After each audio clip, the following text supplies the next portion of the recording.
Hi, everyone. Today is Saturday, March 7th, 2026. Welcome. I'm Jeffrey Morgan, and this is a talk I host twice a week to discuss my experiences on the path of soul transcendence. This offering is brought to you by the movement of spiritual inner awareness with the encouragement and support of my friend John Morton, who holds the mystical traveler consciousness, which is the spiritual consciousness that allows us to do the work that we're doing here today. If you're new to the call, the format is simple. We're going to start by calling ourselves forward into light, which is calling our awareness forward into the light of God that's already present. And then we're going to chant three Anai hues. Hue is an ancient name for God, and Anai invokes a quality of empathy and compassion.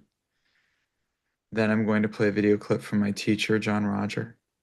And then I'm going to do a poetry reading from Mary Oliver called Blackwater Woods. And then we can talk about whatever you would like. So I saw Ron Holnick is on the call. Would you like to call us forward into the light? Sure. Should I? Go for it. Lord God of all creation, good morning. We come together today in the light of love, for we realize that love is the only light that truly exists. And our task is to open our awareness into that reality and live our lives according to those principles and practices we find there,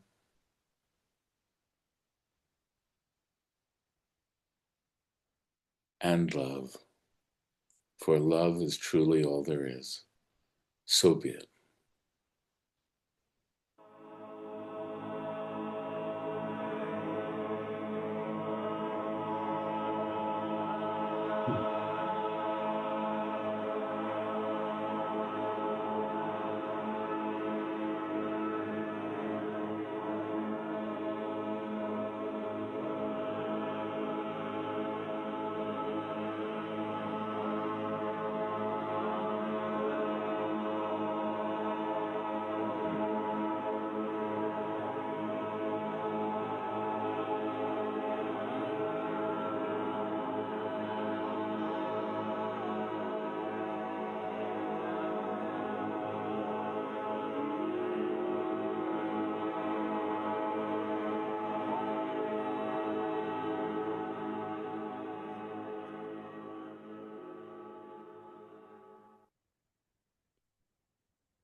Was it a change in spirit? You know, when the Spirit came to the disciples and they said, Christ said he would send the Comforter, but it was also the Spirit that did creation. The Spirit of God moved on the face of the water, did creation. Was it another? You're trying to debate, is there one God or is there three gods acting as one, or is there three in one? Father, Son, the Holy Spirit, three acting as one God? Or are you talking about Allah, Akbar, Allah is great, God is good, and there's only one God? That's the Muslim approach to what it is. As a matter of fact, it's pantheistic, because all are gods, because God is omniscient, omnipotent, and omnipresent. Nowhere God can be that he is not, or nowhere you can be there is not God. And it's a statement often by some Persian poets that I went looking for God, and when I got there, he was there, and when I left, he was with me, and when I showed up again, he was there again. Well, it's the poetic way of saying God is always with me. If God is in the kingdom of heaven, per the statement of the Bible, and the kingdom of heaven is within, then where is God? It says he's closer to you than your breath. That means He's got to be breathing you. There's a great mystery that is being unfolded, and the mystery is our own self. And we are unfolding our own mystery and our own mysterious way of living our life. But it is very simple to enter into the mystery by entering into the mystical quality of it. And the mystical quality of every mystery is love. And so we are constantly aware that the name of the game here is loving.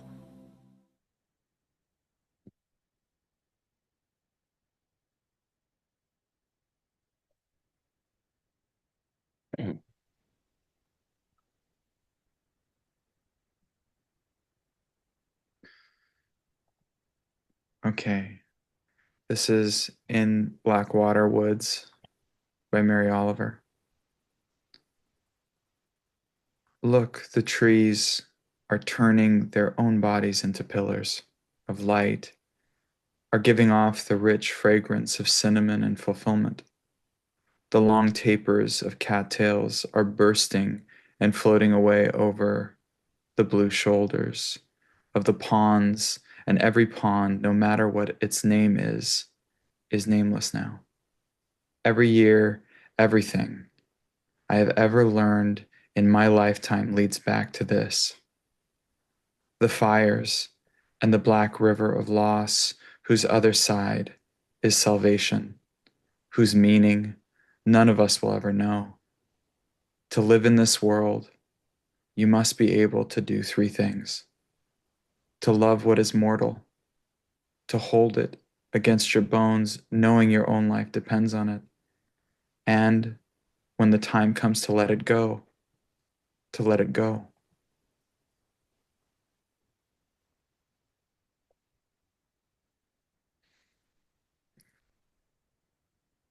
Okay.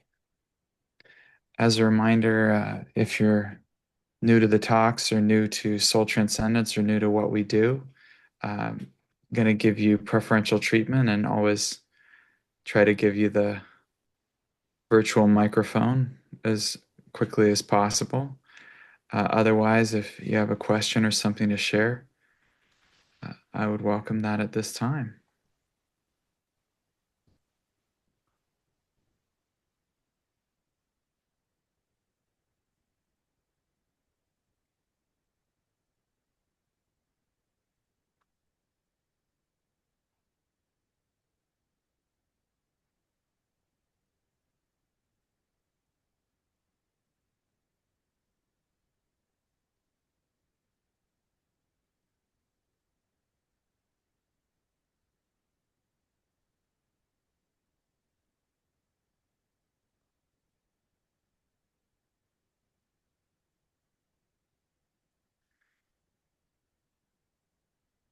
Claudia Santos, have you shared before?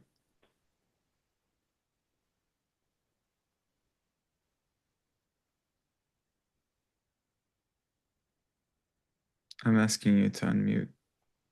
Maybe you're seeing the request. Desativei o mudo. One moment. I open my microphone. Okay, one moment. I'm just looking De for. Baruch Bachan, meu nome é Cláudia Baruch Santos. Bashan. My name is Claudia Baruch Santos. Bashan. Amor, eu sinto nesse How much momento love de I estar feel right I now. feel a I'm lot so of love in grateful. this moment. Hold on. Eu carrego You've got comigo two uma people dor de não translating. ter aproveitado a infância dos meus filhos. Oi. Tá bom.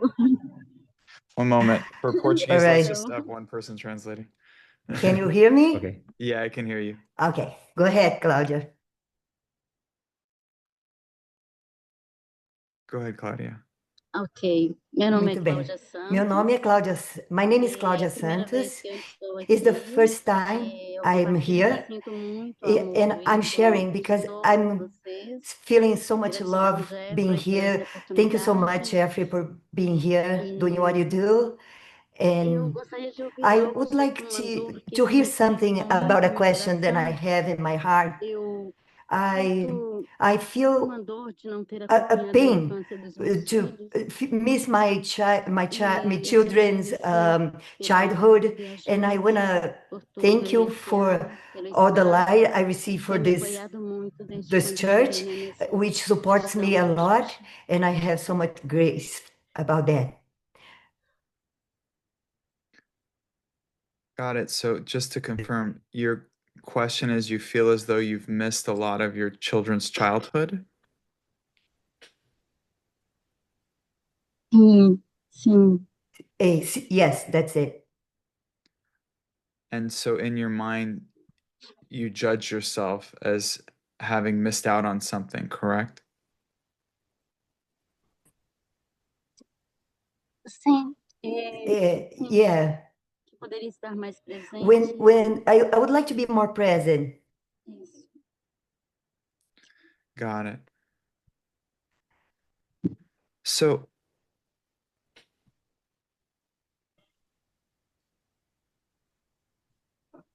one thing that I think is important to take into account in the context of the life pattern of individuals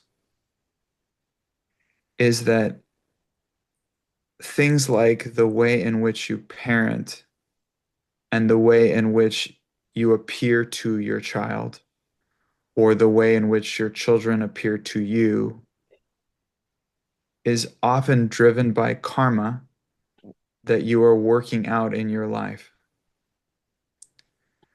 What we have available to us is doing the best we can with what we know. And what we have available to us is always the choice to be the loving that we seek. And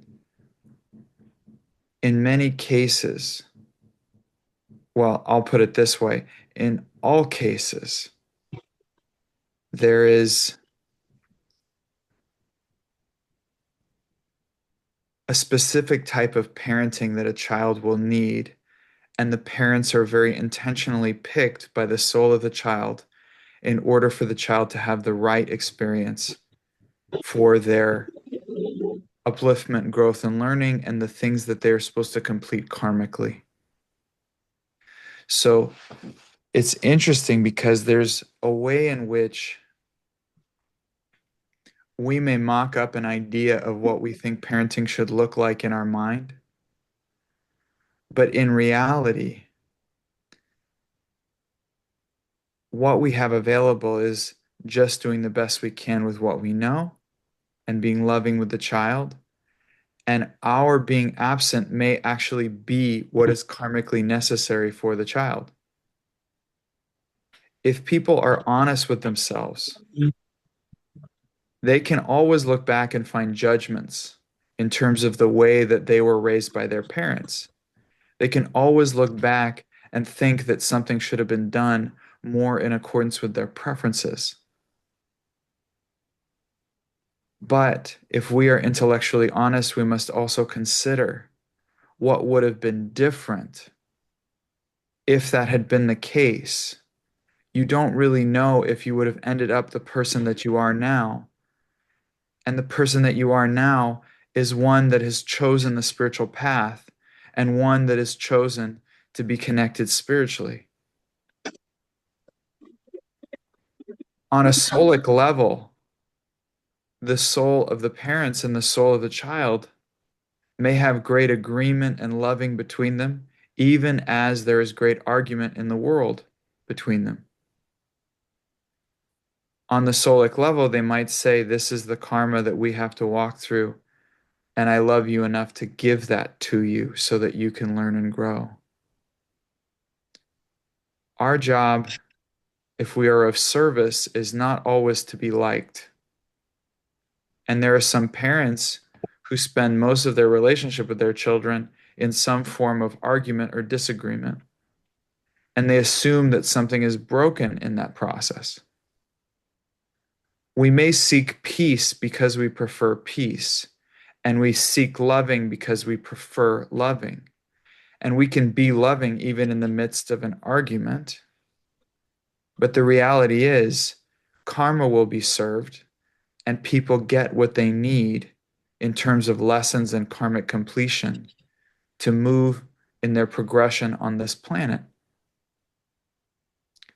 So it is a lie that we tell ourselves that I could have done it better.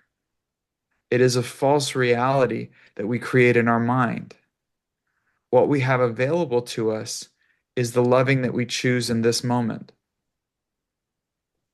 And if you don't like the memories that you have in relation to your children, or you have regrets, you can go back into the memory pattern inside of you and place yourself with your children. If you want to spend more time with your children, or have spent more time with your children in your life, you can simply go into that inside of you and spend more time with your children inside of you. There is no space in spirit. There is no limitation of time. There is only loving. And our opportunity is to experience it fully in this moment. You're telling yourself a story about what could have been and should have been. And that actually diverts the energy of your divine presence into a past false reality that you have concocted about what you think occurred in your life. Instead, take that energy and make that the loving that you express into your relationship with your children now, and into the memories of your relationship with your children. If you feel like you should have been more present with your children, be more present with your children inside of you. Go into that memory with the greatest loving and the greatest presence, and be with your children inside of you. All relationships exist inside of you, and there is never an excuse to withhold your loving. And you have that opportunity even in this moment. Guilt and regret serve very, very little purpose that I have found. Guilt and regret and a little bit of money might get you a cup of coffee, but it won't get you the freedom that you seek. And it won't get you the completion that you seek. We can always learn informationally, we can always learn from the patterns of behavior and learn our preferences. I don't want to do that again, or I want to do differently now. That's just choice and that's just preference. But regrets and guilt are a mechanism by which your narcissistic notion of your ego reality protects and preserves itself. Instead, let go of who you think you need to be and who you think you are, and simply be present with the loving that is available right now. You were exactly the mother that was needed. You were exactly who you needed to be karmically, because that's actually how the world works. Now, there's always opportunity to bring greater loving into any situation. So you can go in now and bring in greater loving, both inside of you and in your relationship with them now. That's an opportunity that's present. But if you have this notion of what it is to be a good mother and what it is to be a bad mother, you are placing your divine energy at the affect of karma. You are placing your divine energy exteriorized through the senses and making it subject to the ebbs and flows of your karma. And there is no freedom in that. Freedom exists right now, not in your false reality of who you think you were and what you think you did.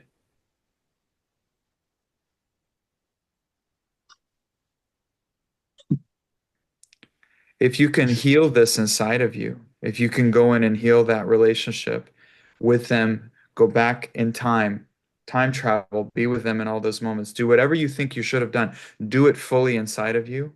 When you're with them now, you will be even more present and you will be even more loving, and there will be no separation. And even if they choose not to talk to you physically now, you can have a very beautiful relationship with them inside of you.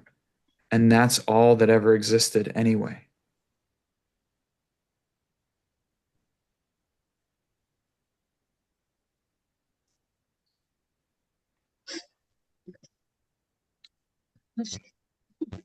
Gratidão, muito Obrigada. obrigada. Muito I love obrigada. Jeffrey. Gratidão. I love you, Jeffrey.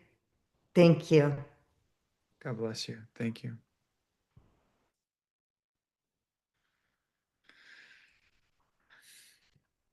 Okay. Claudia, have you shared before? Claudia, Carmago, Carlene, have you shared before? Okay. No, it's the first time that I come here in this Okay. chat. Um, my question is, one time I asked my mom if she loved me, and she didn't give me an answer. And Sounds like a I, piece of work, huh? yeah, uh, it's so difficult for me to be together with her, and it's so difficult to stay with her. I don't feel love with my family, so I decide to keep out my mother and father from me. I, Okay. I don't know what is going to happen if I don't want to see them again. That's a fun one. Um, you're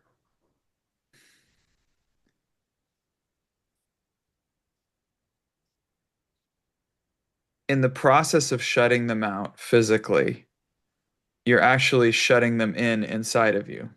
Have you noticed that? Because they're with you right now, inside Yeah, of you. In fact, probably more so. So it's a funny thing. Like we think we're getting away. We finally draw the line and we're angry and we judge it, the whole thing, and we, never again. This is never going to happen. And we shut the door, and then we find that they're right there, right there inside of us. yeah, The truth is, that's the only place they ever were. And the truth is, people don't know how to express loving if they don't have a reference point for loving expression within them.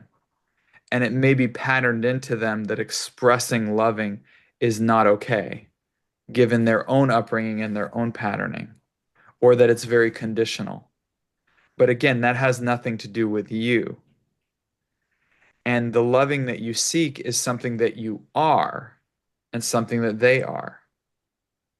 So when we go out into the karmic field, when we go out into the structure of human karmic interaction, and we say to a person, can you fulfill me and give me loving by telling me that you love me?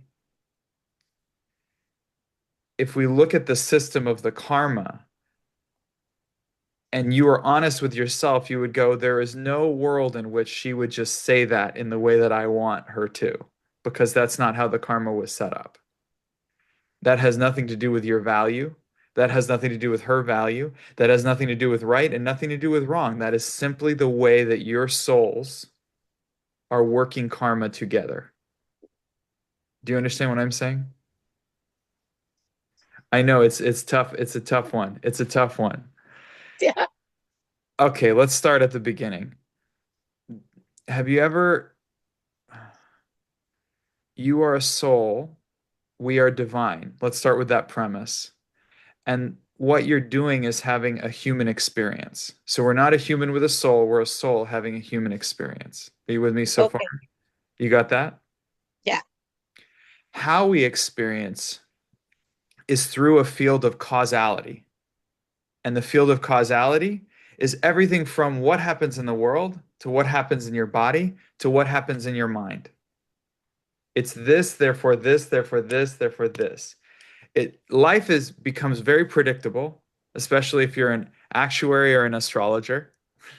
Life becomes very predictable because to a large extent, what we experience in the world belongs to the world.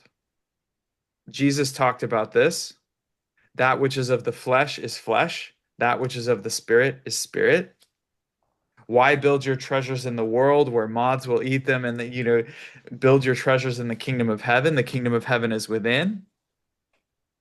You start to see, render unto Caesar that which is Caesar's, and unto God that which is God's.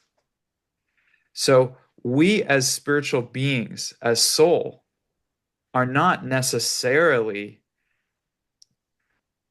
inherently at the affect of what goes on in the world, but we as souls having a human experience have the choice to place our attention and our energy into a field of causality, into the field of the world.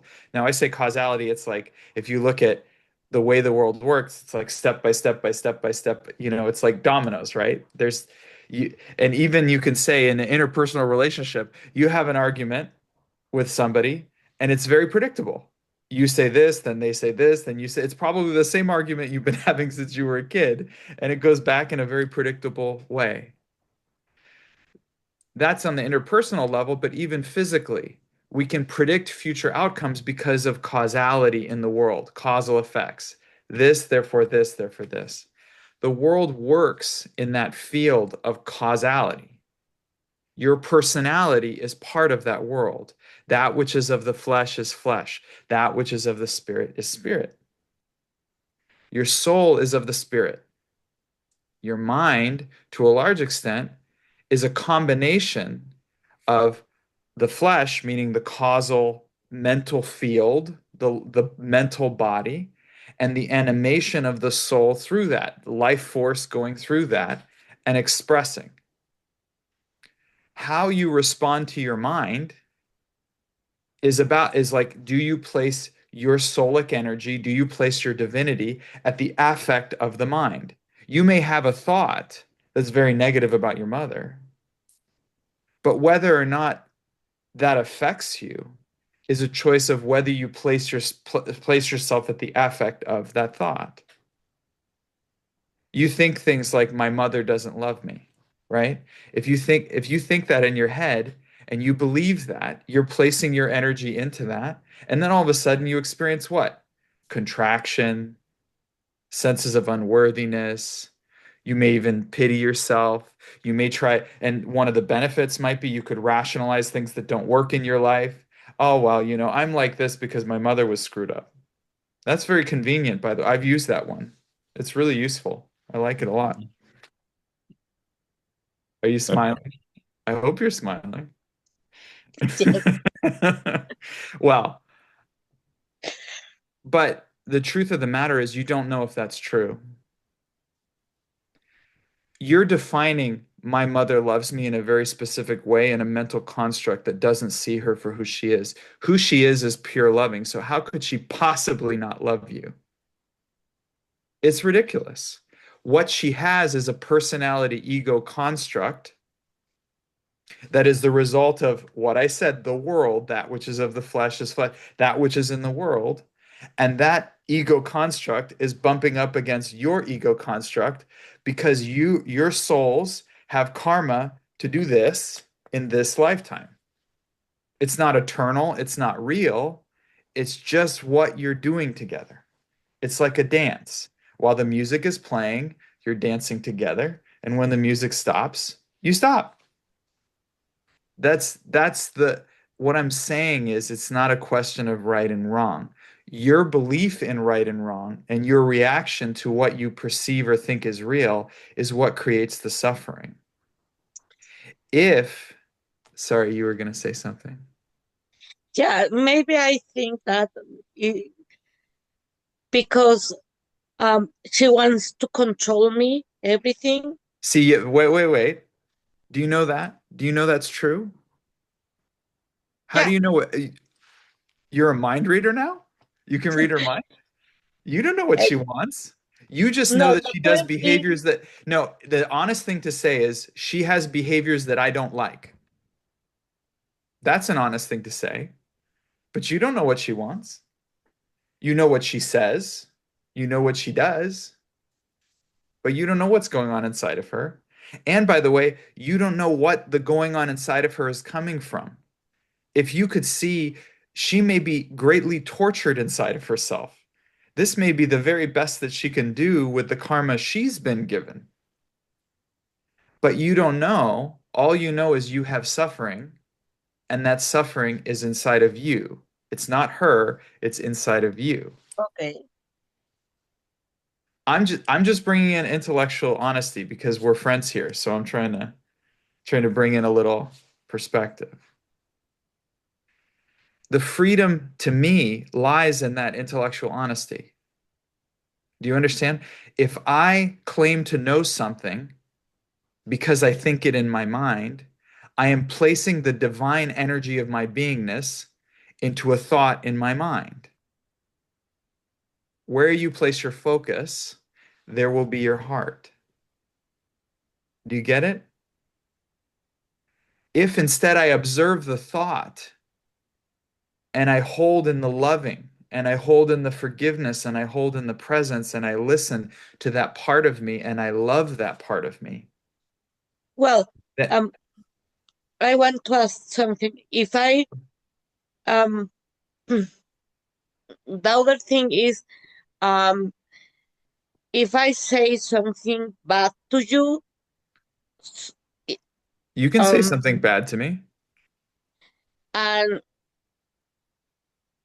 I say to you, and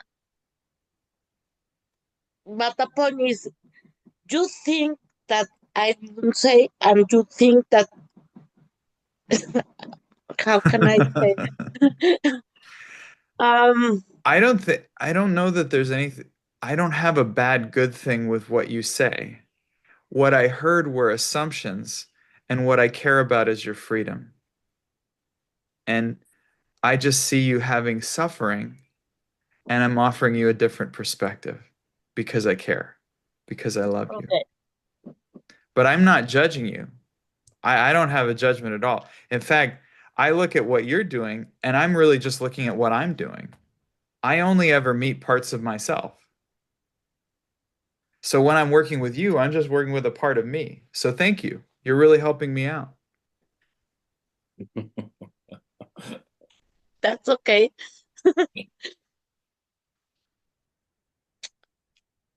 But I'm just offering a different perspective because what you have going right now is an externalized relationship with your mother. And I say externalized because you have cut her off physically because it was affecting you. The relationship's still going inside, and you're reacting to things she's done physically, like the way she talks to you or the way she speaks to you, the way you get what I'm saying, like the way she acts around you. And you may not choose to be around that, but your freedom is in addressing it inside of you. It doesn't, in a sense, I'm not talking about her. I'm not worried. I'm working with you right now. And you've hooked yourself into her behavior as a condition for your happiness and peace.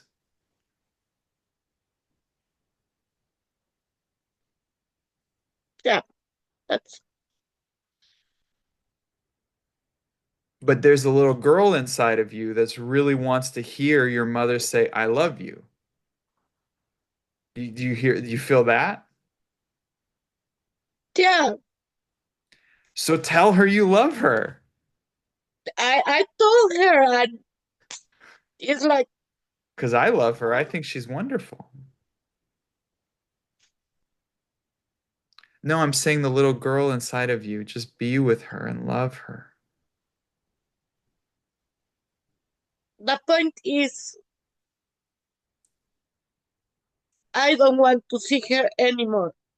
That's the point, and I don't know if I'm No, doing okay or not. it's, but what I'm saying is it's not relevant whether you physically see her anymore.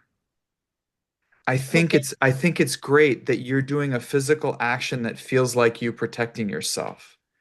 yes, I think that's very valuable for you, and it's a very good gesture and demonstrates your care for yourself to your basic self. That is valuable. But what I'm pointing out to you and offering you as an alternative approach, you still have her on you, inside of you. So it's not that you don't want to see her again. It's that you don't want to have hurt with her again or continue to have hurt with her. But the hurt that you have with her is something that's inside of you that you can work with even in this moment. So it's not a, look, what I'm saying is whether you see her physically or not, you will see you physically or not. You will still be with yourself. And we're talking about your relationship inside of you with yourself. Do you understand what I'm saying? Yes. So what I'm offering you is I would still work with your mother inside of you. Like, I mean, it can be as simple as like if you close your eyes and just visualize being with your mother and you bring in an angel of light or you bring in Jesus Christ or you bring in whoever it is for you to just start healing both of you. Because the goal is not protection, the goal is not defense. The goal is getting to a place in your consciousness where you're neutral with her and you feel free, where you go, hey, whatever she does, that's fine. I'm free in here and I love me in here. And I know that God loves me and is with me right now. Like that, to me, that's the freedom. Okay.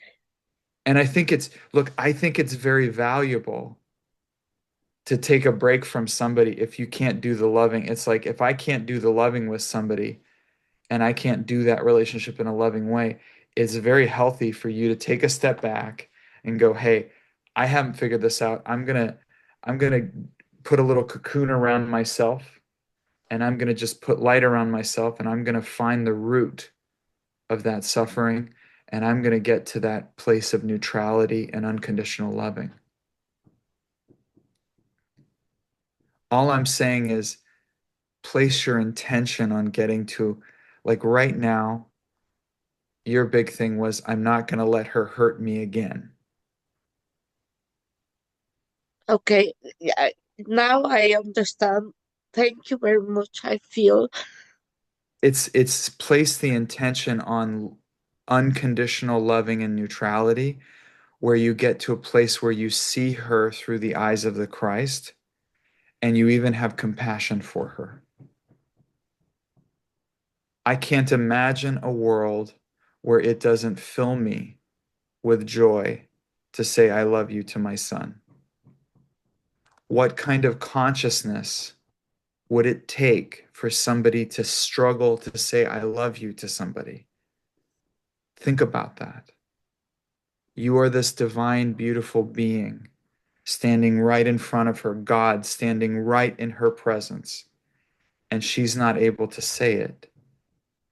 Your ego got really hurt in that, and your little girl inside of you got really hurt in that.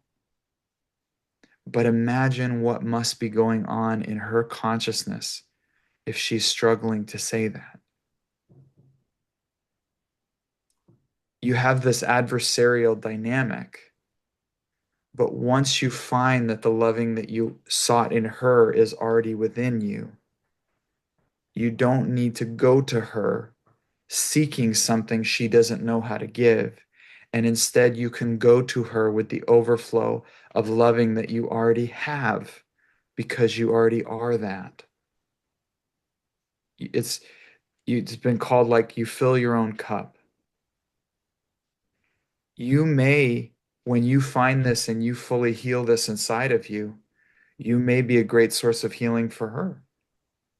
You may be coming back where you don't need to hear her say a thing. You don't need to hear her say a nice word. You don't need to hear her say any word. You don't need, you get what I'm saying? Like you're so full, you walk into that situation and you just go, listen, I don't care what ugly things you say. I love you anyway. How about that? You see, it's like it becomes almost like funny. yeah. Well, I have 10 years like going to her house, and I say she never have good words to me, Yeah, I still going that, Mom, I'm here. I love you. Bye. right. But that's amazing. You have a capacity to love and serve unconditionally, even in the presence of abusive words. But what I'm telling you is once you heal, you were going to her and you had in your energy a seeking of her loving and approval. Yes. Imagine, but I'm saying imagine a world inside of you where you no longer need to seek the loving and approval because you already feel it and have it and know it. And so when you're around her, you're just around her because God placed her there for you to love. You're neutral.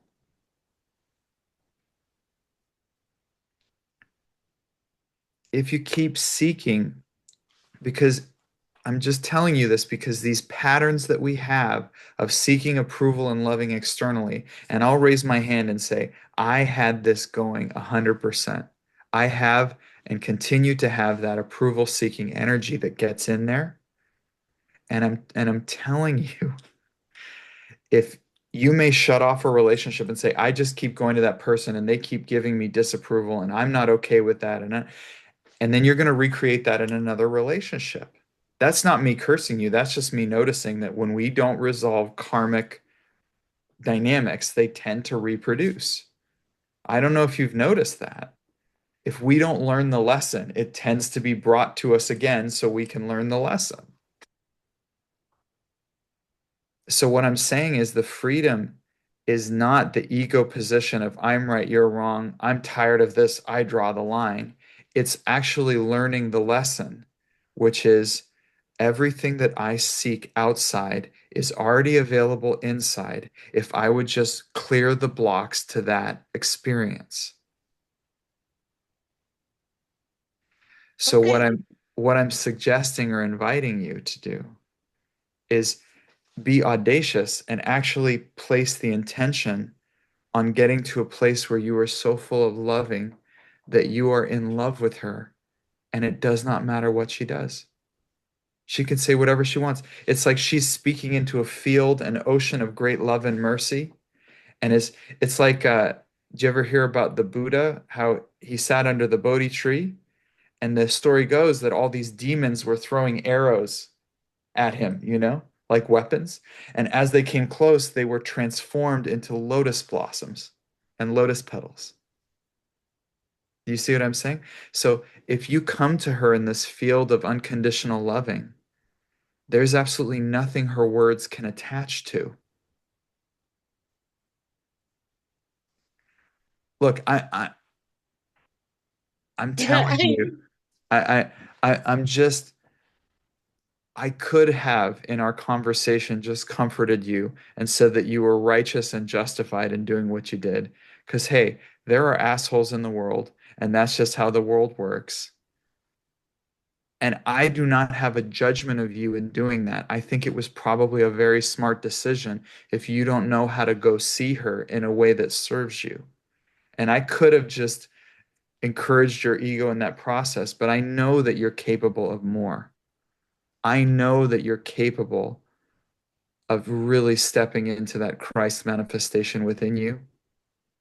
And you're capable of a kind of loving that is impervious to the negativity, that is so full that it's like you get so full of loving, you just need to give it out. You just need to go share it with people. And that's there in you. You have that sweet sensitivity. You have that service mentality. You have that humbleness, that humility. You have so many beautiful qualities about you that are available in your service and in the way that you relate to the world. So I know that you're capable of this. Getting to an authentic place where you are actually free inside of you, where you actually don't need your mother to do anything other than be exactly the way she is. Why? Because how could she be any different? She's perfect just the way she is. Because yes, I know. you look at all the karma and all the things that led to that moment of her saying what she said to you, you go, my goodness, how could she have done any different? In fact, she probably did even better than I thought she would. Good job.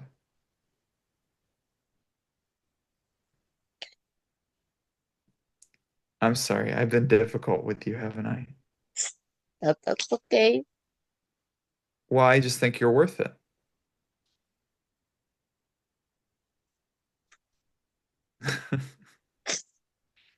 No, What did you just say? Did you say no? no, nothing, Oh, nada. That's okay. are you okay? Yeah, Are you sure you're okay? yeah.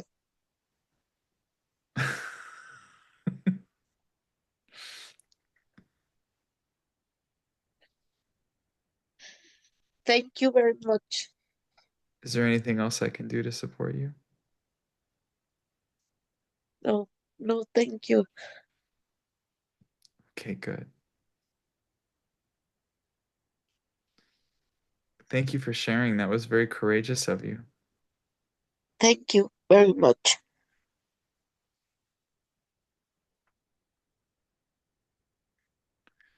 All right. Uh, I'd like to know, so first, has Betty shared before? Betty, have you shared before? If, Hola, uh, oh, have you shared before? no, primera vez que estoy No, this is my first time en sharing with you. en el seminario contigo y First time on this primera seminar. vez también que tengo la oportunidad Oh. de compartir. First time that I get to share. It's the first time I'm here, the first time I Oh, have the opportunity. we have Spanish translation. Uh, yeah, Maritza, we have Spanish translation. We're good. Go ahead, Carlos.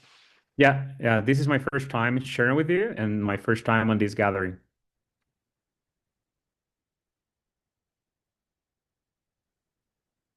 Hola, ¿me escuchan? Yeah, I can hear you. Ok. Tengo una pregunta. I Okay, have a what's your question. question? Invité a mi hijo hoy I a esta invited my son experiencia to this experience, y and su respuesta his estuvo un rato en answer, el programa y luego he was a se little on the salió. program, and then he got off the call. Cuando le pregunté qué había pasado, me When I dice, es asked que him what mira, son happened, esos problemas los que la look, there gente are so many manejan allá problems that y people yo are. quiero hacer un trabajo mental.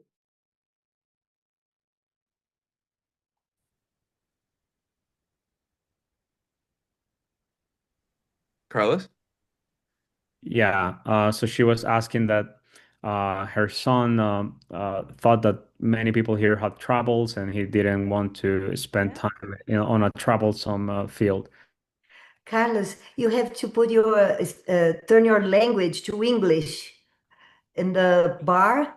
If you change to English, you can Hoy speak to the invité group. a mi hijo a este Today, seminario. I invited my son to this seminar.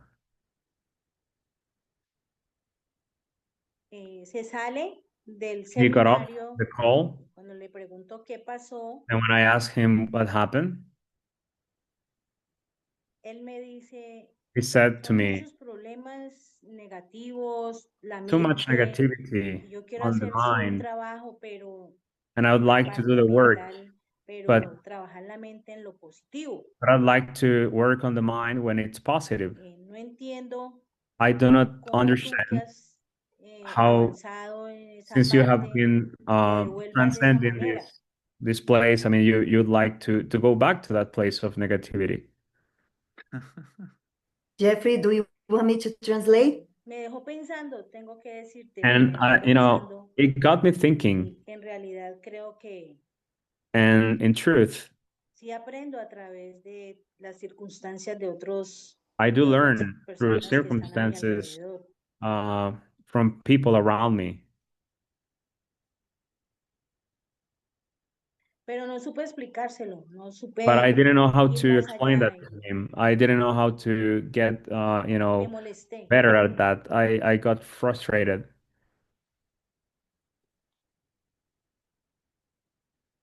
And I think before anyone's concerned whether I got all of that, I actually generally understand Spanish, so the translation is more of a courtesy for others, which is great.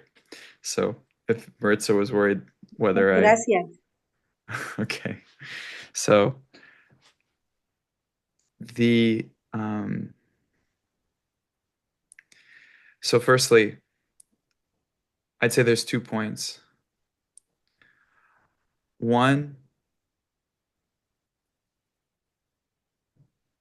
the head of our organization and what we do is the Lord Jesus Christ. To me, Jesus demonstrated the process by which spirit can touch directly into the very lowest parts of the physical world. And in his own life, he associated with people who would be considered the dregs or the low lifes or those who are low in society. And he was around people's problems. He did not go to the hallowed halls of the temple only to be around priests and people who are clean. He went to the very earthiest places because it is in truth people's lower expressions that often bind them into the law and into the world.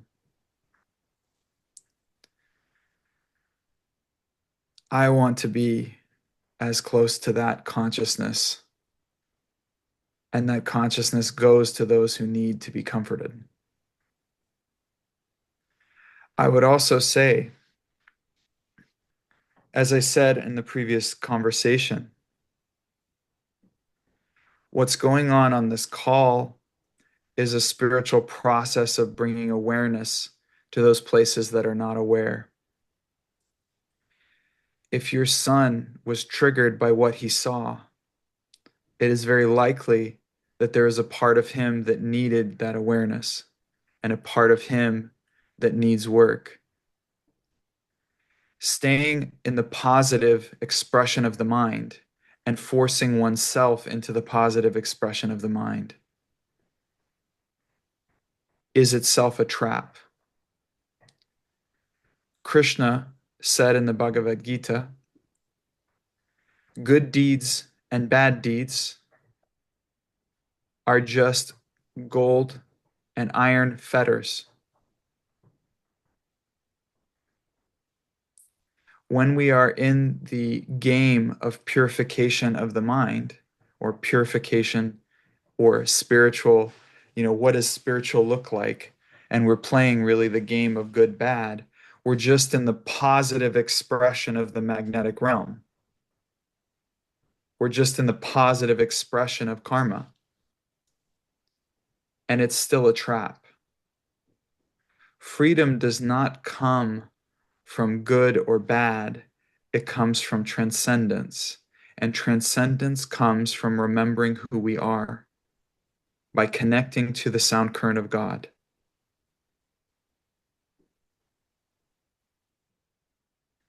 We do this using the bridge built by the Christ, built by Jesus Christ, that allows us to enter the inner kingdom of heaven, connecting to the sound current. Oh, I guess she hung up.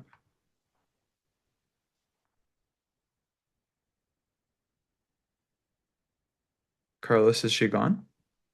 Yeah, I think she got off the call somehow, maybe her internet connection. Yeah, This is a funny call. Yeah. it's a funny call, that's right. We must be doing some really good work. Okay.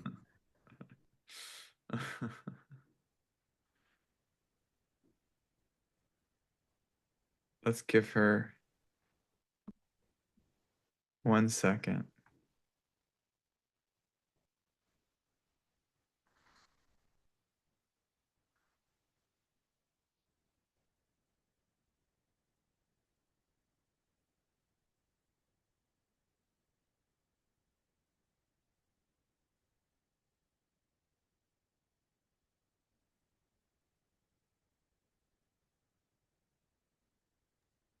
Betty appears to be back, Jeffrey. Let's get her back up. How do I, here, hold on.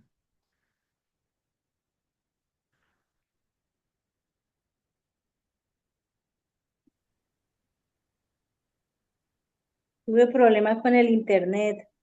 I had some issues with my internet connection. Yeah. That usually happens when the spirit gets real strong and the negativity doesn't want you to hear something. But let's just keep going. So Gracias. we do not experience spiritual freedom by perfecting the expression and behavior level toward positive outer expression or positive inner expression. Instead, we experience freedom by connecting into the positive realms of light, the soul level, and beyond, what we call the kingdom of God. So the comment is interesting because I also don't control who comes on the call and what they ask. And sometimes the questions are very esoteric and very nice. And sometimes the questions are very earthy about the problems that we deal with. Imagine a world where the Spirit only wanted to talk about nice things. Imagine a world where the Spirit wasn't with us in the very darkest of our expressions. I choose to live and demonstrate an unconditional consciousness. And that unconditional consciousness that we follow of the mystical traveler consciousness actually runs through all the negative and positive expressions. Everything, everywhere, all at once, and completely in the mystical traveler consciousness. Whether it is the Luciferian plan or the Christ action, it runs through all of it. On these calls, sometimes people ask about the movement of spiritual inner awareness or the work that we do in soul transcendence, which is really fun to talk about. But if I can be a source of loving and unconditional acceptance and safety for somebody going through something difficult, that's just as important. Whatever is in front of me is the one that God gave me to love and serve. And however I can love and serve, I will do that. What makes a gathering spiritual is not the topic of discussion, but the consciousness through which we work and the level from which we source. A person who is completely entangled in the world in his consciousness or her consciousness could read the most sacred of spiritual books, and you would get no value from hearing that read to you. But if someone holding the consciousness of the mystical traveler or representing that consciousness on this planet reads even the phone book or even the newspaper to you, it will be a transformative experience, and awakening will come through that presence. It does not matter what we talk about. In many ways, I challenge people and frustrate people in our conversation just because it moves the consciousness ever so slightly so the spirit can do its work. Of myself, I can do nothing. It is only the spirit through this field of energy that the work is done. It is not from the words that I say, it is not even from the quality of the information. It is directly proportional to each person's availability to the consciousness. Sometimes the words can be in service to that because I will confound and frustrate people, which is totally fine. But in that confounding and frustration, their consciousness moves just enough so that the Spirit can enter and activate awareness in them and start to release some of the blocks and some of the conditions within them. And as I speak to you or I speak to anyone, it is not me speaking to that individual. It is simply a field of expression through which the Spirit can act. My job is to communicate honestly and in total integrity with my experience, and to bring nothing but unconditional loving to that exchange and that equation. Loving is what does the work. Spirit is what does the work. Your son, if he's interested in a different context where we just practice meditation or introductory stuff, I can set that up, no problem. I place myself available in these talks to address whatever comes forward through Spirit. I have no agenda and I have no thought on it. I just simply respond when the Spirit moves me and when somebody communicates and shares and Spirit has an answer for them.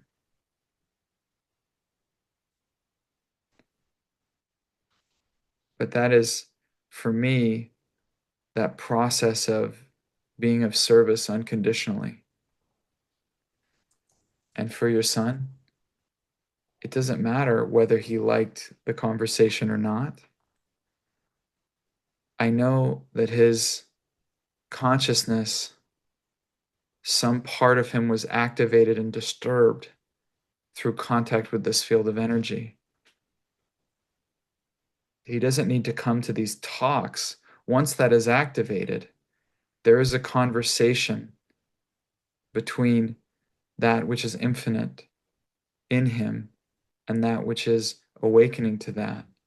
And that's going to happen regardless. He may see the form of the mystical traveler in his dreams through contact with this field of energy. We don't have to worry about that.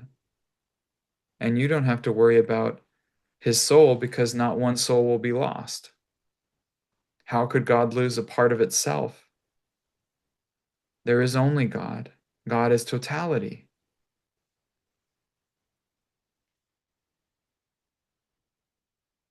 What we can do is be unconditionally loving. He saw people's problems, but just as well, he could have seen that this space that we create is a field of unconditional loving, where no matter what somebody says, loving is what is present. That even if the entire world has something else going on, this is going to be a place of loving and peace. And that's the gift that we give each other twice a week. We give each other that space.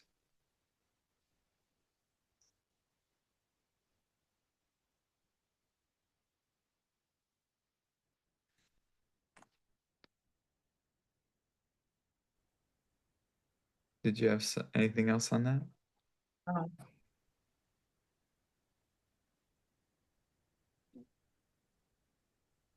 Creo I think that que me queda claro que ningún alma se perderá I'm clear not de one soul will be esa lost. condición.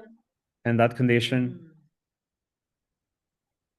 Mm, No necesita ser salvado por doesn't el need, amor de una he doesn't madre. need to be saved by El the padre lo ama lo love of the suficiente para que mother. su alma no se If the pierda. father loves him, it's enough for his soul not to be lost. Gracias, Jeffrey. Thank you, Jeffrey. And truly, it will be him who saves himself.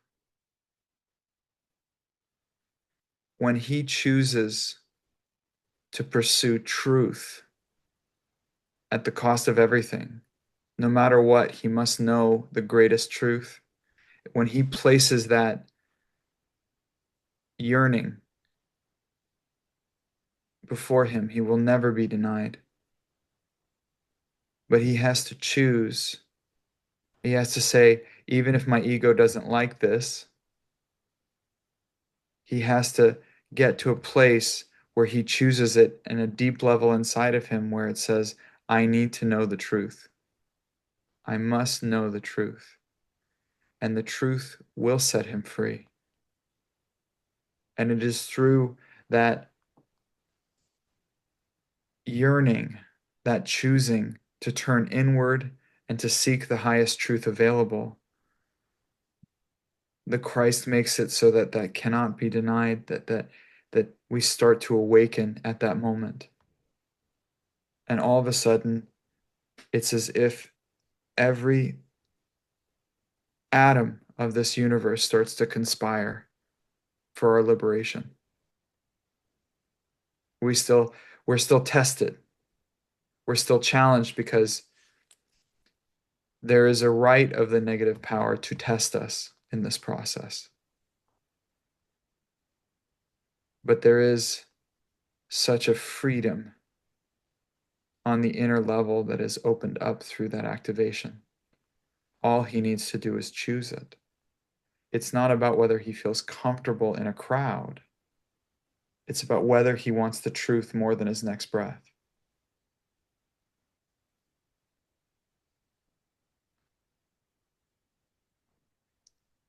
And when the time comes, he will have that. Not one soul will be lost means there's a perfect timing. You may be a contact point and an activation, a seed that is planted that only goes into fruition in his next lifetime. But we don't need to worry about that. All we get to do is love the person because that's all there really was to do anyway.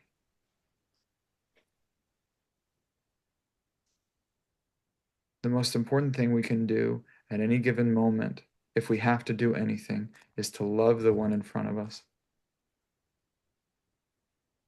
If we have to do, let's do that. And let's constantly cultivate that spiritual inner awareness so that we get to a point where God is the doer through us. That's co-creatorship.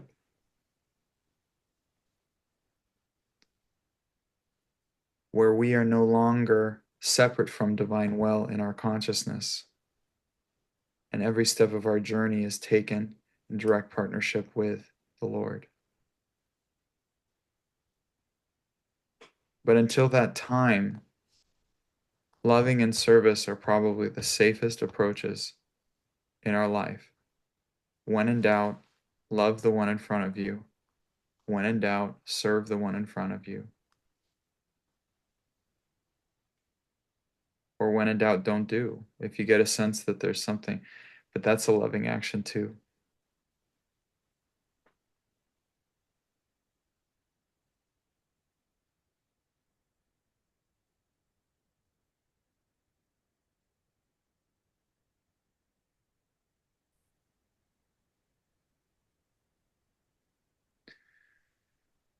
Gracias. Thank you so much. Me queda más claro. It's more clear to me. Thank you, Betty. Gracias, Carlos. A ti también, Carlos. Gracias, Jeffrey. And thank you, Carlos, too.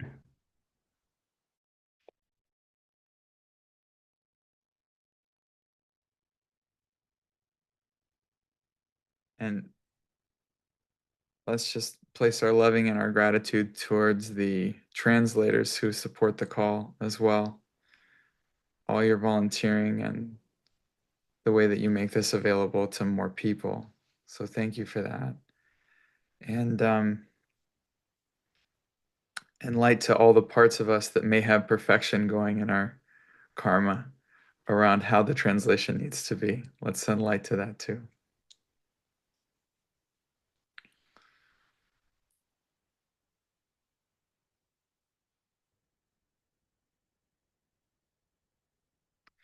All right. Well, I have I realized that I should probably I have an event with Paul K coming up that I'd like to tell you about real quick. And I'll put a link. This one is coming on March 14th. So I'm going to put the link in the chat. It is a sound bath type thing with me doing Q&A after for a couple hours, and I think it should be really fun. Paul's very talented at hitting objects and making sounds. No, I'm kidding. He's a very